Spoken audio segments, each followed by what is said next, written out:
da za mu gabatar da su a yau ina Alhamis muna 4 ga watan Rajab hijirafiyan halitta daga Makka zuwa Madina shekara 1446 wanda ya yi daidai da ranar 8 ga watan Agusta miladiyar haihuwar Annabi Isa alaihi salam shekara 2024 ga labaranmu na sashen Hausa kamar yadda muka same su.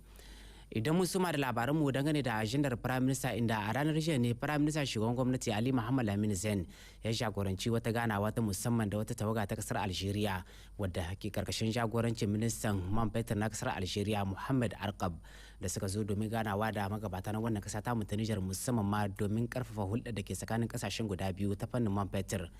Ministan man fetur na kasar Algeria Mr. Arkab ya bayyana cewa dai kasar Algeria na da wani shiri mai suna da kafra da zai taimaka musamman ma domin kasashen guda biyu su ci moriyar juna. Baro Arzika na ɗauke da karin bayani a cikin wannan rahoto. Babban manufar wannan ziyarar aiki da ministan makamashin da ma'adanai na ƙasar ta Algeria Mohamed Arkab ya kawo a nan Nijar ita ce ƙarfafa hulɗar da ke akwai tsakanin ƙasashen biyu ta fannin mai. Ministan na ƙasar Algeria ya ce sun yi amfani da wannan dama da suka samu domin yi ma Prime Minister Ali Muhammad Lamin Zain cikakken bayani akan wani aikin bincike da haƙan mai da kamfanin Sonatrach na ƙasar ta Algeria ke yi a yankin Kafra na ƙasar Nijar, inda ya ce sun fahimci juna da Prime Minister akan hanyoyi da matakan bi domin ganin an yi wannan aikin a cikin nasara ta yadda ƙasashen biyu za su amfana. Kuma ya ce ba shakka sun saurari shawarwarin da Prime Minister ya ba su akan wannan aiki kuma sun yi amunna da su. Wani zance da ministan na ƙasar ta Algeria Mohamed Arkab ya ce sun yi da Prime Minister Ali Muhammad Lamin Zain shine aikin jawo bututun mai da zai taso daga Nigeria ya biyo nan Nijar ya wuce ƙasar Algeria. Game da wannan aiki ministan na ƙasar Algeria ya yi ma Prime Minister bayani game da inda aka kwana da ma sauran ayyukan da ƙasar ta Algeria za ta yi tare da ƙasar Nijar don aikin jawo bututun man ya ci gaba. Sannan ƙasar ta Algeria har ila yau na da niyyar tallafa ma kamfanin mai na ƙasar Nijar Sonidep da kamfanin mai na ƙasar Algeria Sonatrach da kayan aiki da kuma ba ma'aikatan su horo da yadda za su inganta aikin da suke yi.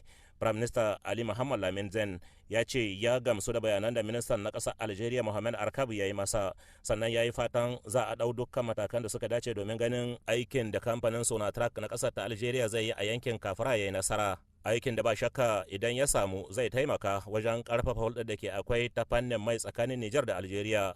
Daga nasu bangare ministan mai na ƙasar Nijar Muhammad Mustapha Barke Bako farin ciki yayi da tabbacin da tawagar ta ƙasar Algeria ta ba Nijar don aikin na Kafra yayi nasara, dukkan ayyukan da aka tsara ya zamanto an yi su. A gaida Baro Arzika da wannan rahoto har yanzu kan batun da ya shahi ajandar Prime Minister inda a ranar jiya ne Prime Minister shugaban gwamnati Ali Muhammad Lamin Zain ya jagoranci wata ganawa da tawaga ta musamman ta wato asusun da ke kula da abinci na Majalisar Ɗinkin Duniya wato PAM musamman ma karkashin jagorancin shugaban wannan wato asusun na PAM a yankin kasashen Afirka Chris Nikoa da ya zo domin ganawa da magabata na wannan kasa ta Nijar musamman ma domin raskuna kan inda aka kwana musamman a ci gaba da bayar da tallafin da wannan asusu yake yi zuwa ga wannan kasa ta Nijar. Mr. Nikoa ya bayyana wa manema labarai cewa bisa ga dukkan alamu yayin wannan ganawa da Prime Minister sun gana manufar inda aka dosa kuma a shirye suke domin shaddada aniyar su na tallafa ma wannan kasa ta Nijar musamman ma akan shirin keton kasa inda ya bayyana gamsuwarsa da shi da tawagarsa kan yadda Prime Minister shugaban gwamnati Ali Muhammad Lamin Zain suka karbe su hannu biyu da kuma fahimtar su da kuma ba su karfin gwiwa kan yadda wannan asusun zai ci gaba da tallafa ma wannan kasa ta Nijar. Daga nata waje ministar ke kula da shin kai da agaji da tsawahi madam Aisha Lawan Wandarama a yau ina ne ta jagoranci wani zaman taro na manema labarai wannan kuma domin kawo karin haske zuwa ga al'umma na wannan kasa ta Nijar da ma duniya baki daya kai irin ambaliyar ruwa da kasar Nijar ta fuskanta a damanar wannan shekara ta 2024. Ministar ta yi raskona kan irin rashe-rashen rayukan da aka samu yayin ambaliyar ruwa da kuma irin gidajen da suka rushe. Barwa Arzika na dokar karin bayani a cikin wannan rahoto. A cewar ministar kula da ayyukan agajin Madam Aisha Lawan Wandarma ya zuwa ranar 7 ga wannan watan na Agusta, matsalar ambaliyar ta shafi dukkan jihohin 8 na ƙasar Nijar, inda unguwanni da garuruwa 692 suka fada cikin matsala a cikin ƙananan hukumomi 129 na gundumomi 46. Da haka ne a jimilce mutum 137,156 ne suka rasa mashigi, mutum 93 sun samu raunuka yayin da wasu mutum 94 suka rasa rayukansu sakamakon ambaliyar ta bana, inji minista Aisha Lawan Wandarma. Haka zalika gidaje 14,045 sun ruguje dabbobi manya da ƙanana 15,472 sun mutu, eka 2,763 na gonakin noma sun salwanta, kayan abinci ton 17,495 sun lalace. Idan aka ɗau jihar Maradi, mutum 43,569 suka rasa mashigi, mutum 33 sun rasa rayukansu. A jihar da Magaram, mutum 26,561 ne suka rasa mashigi, yayin da mutum 18 suka rasa rayukansu. Sannan dabbobi 3,295 suka mutu.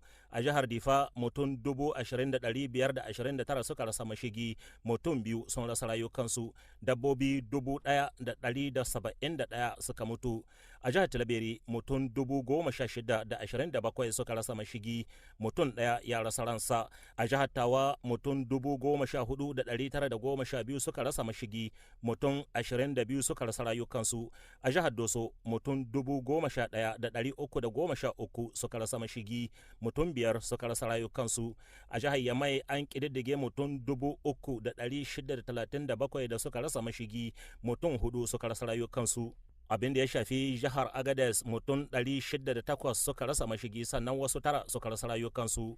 To domin tunkara matsalolin da wannan ambaliyar ta haifar, tuni gwamnatin ta aika kayayyakin abinci da kayayyakin da ba na abinci ba domin a rarraba ma waɗanda lamarin ya shafa a cikin kowace jiha. Kuma a yanzu haka akwai ƙarin wani tarin kayayyakin abincin da kayayyakin da ba na abinci ba da ke kan hanya domin duk dai a agaza ma mabukata, in ji minista Aisha Lawan Wandarma. A gaida Bagobiri Baro Arzika da wannan rahoto. Nan gaba a cikin shirin zamu je jihar Difa domin shin yadda gwamna ya so rabon abinci domin rage radadi zuwa ga waɗanda suka fuskanci ambaliyar ruwa. Amma kafin nan bari mu je jihar Tilaberi, inda gwamnan jihar Tilaberi Lieutenant Colonel Maina Bukar tare da wata muhimmiyar tawagar da ke dafa masa baya suka gudanar da wayansu ziyarce-ziyarce na gani da ido, musamman ma a wuraren da aka fuskanci ambaliyar ruwa a wannan shekara. Gwamna ya je ne domin gano ma idanunsa don yin jawabi zuwa ga wato inda ya dace na ganin cewa gwamnati ta dubi hanyoyin da ya kamata domin tallafa ma wa'annan bayan Allah don rage musu radadi. Abokan aikin mu na jihar Tilaberi musamman ma Abdulrazak wato Sa'adatu Kelesi tana daga cikin rakiyar gwamna, ga rahoton da ta aiko muna.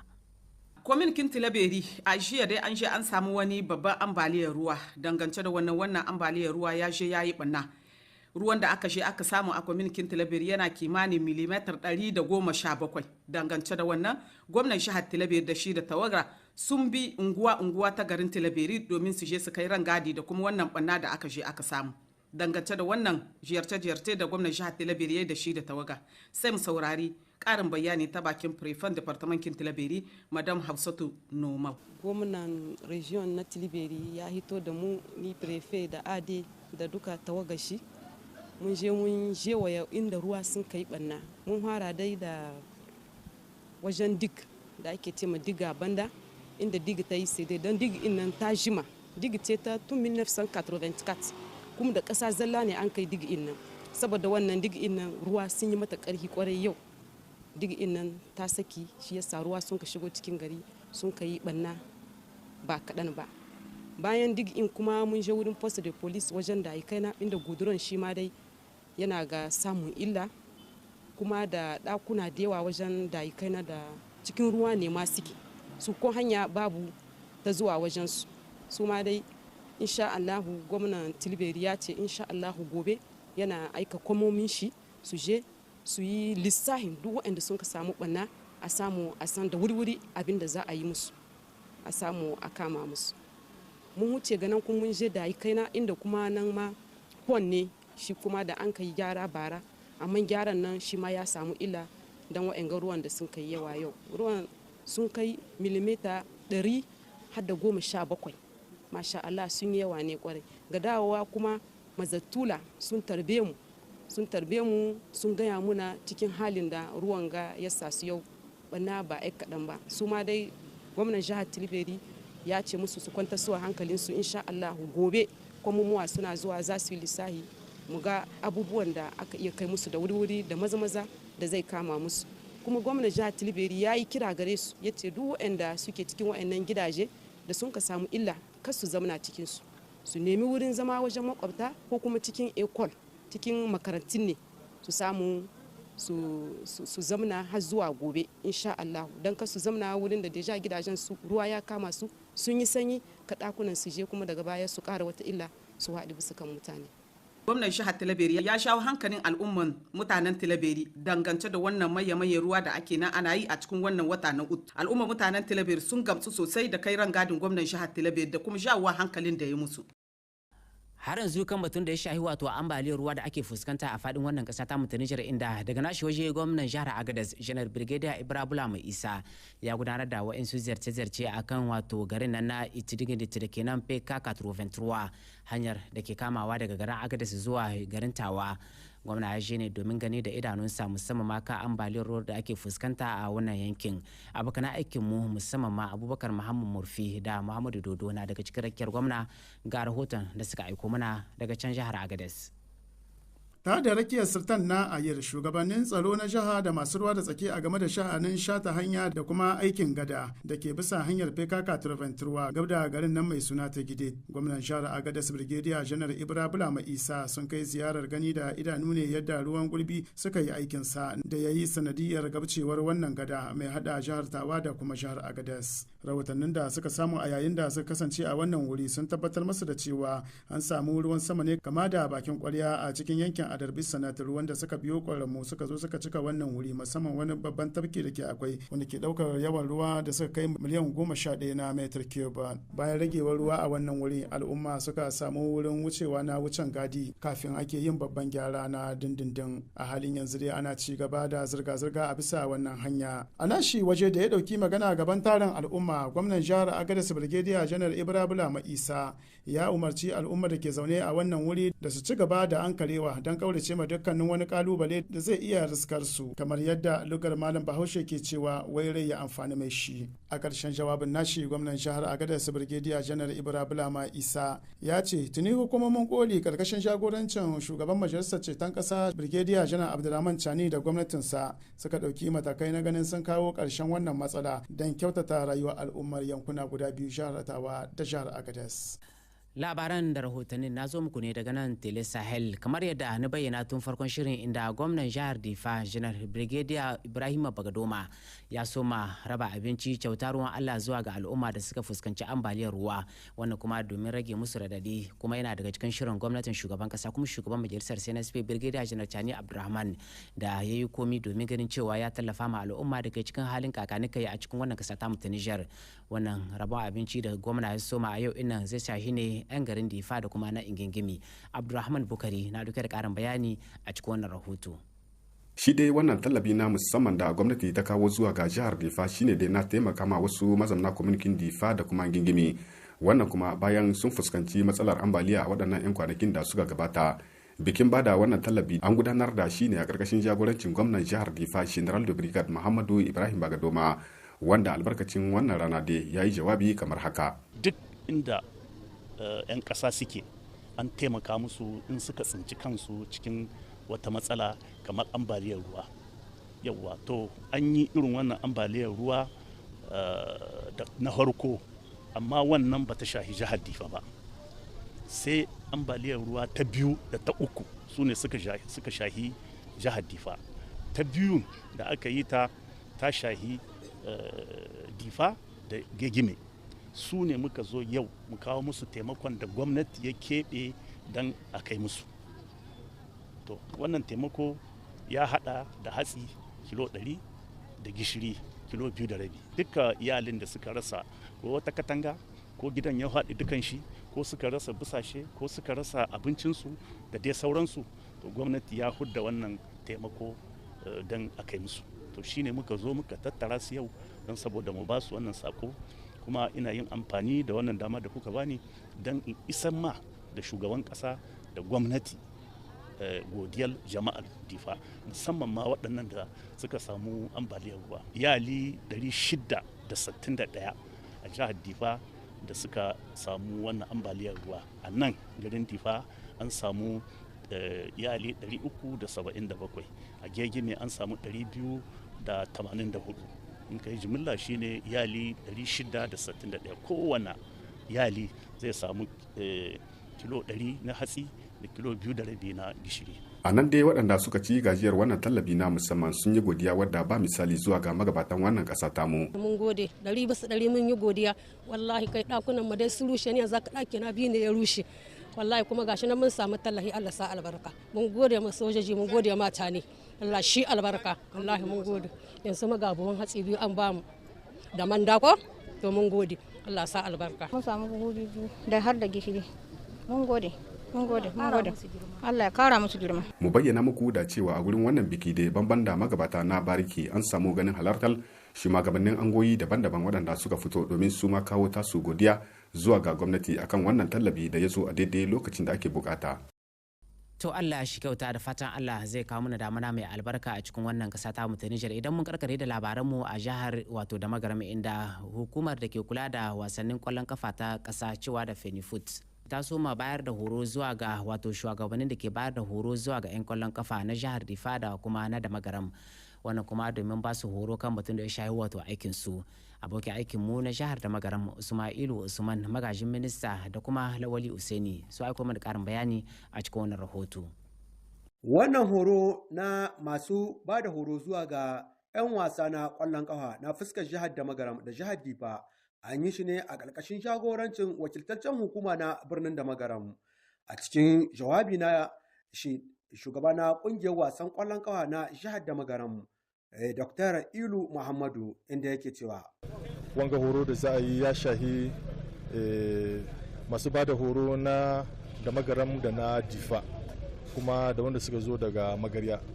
Insha Allah daga mun huta daga wannan ɗakin za su je su fara aikinsu.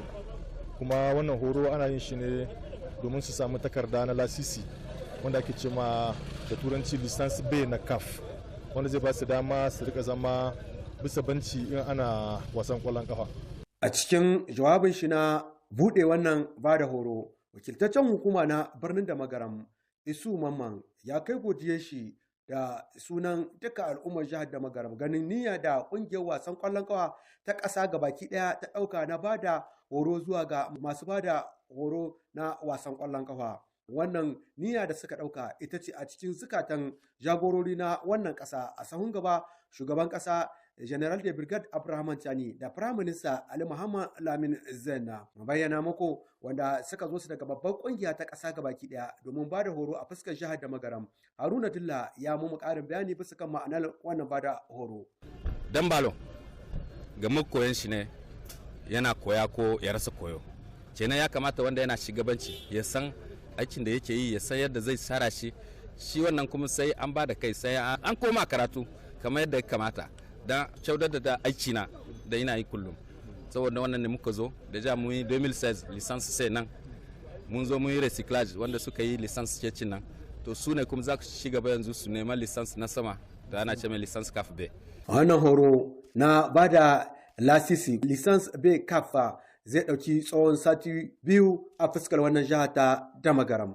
To madalla masu kalamu da sauraron mu gaba daya abinda ya sauka kenan a cikin shirin mu na yau, sai mu yi roƙon Allah madaukakin sarki mai kowa mai komi ya kare mu na wannan kasa ta mu ta Niger, dukkanin wasu abubuwa da muke jin tsoron su Allah ya kare mu na su, ya kawo mu damuna mai albarka da arziki da wadata. Shugabannin mu Allah ya tsare mu na su.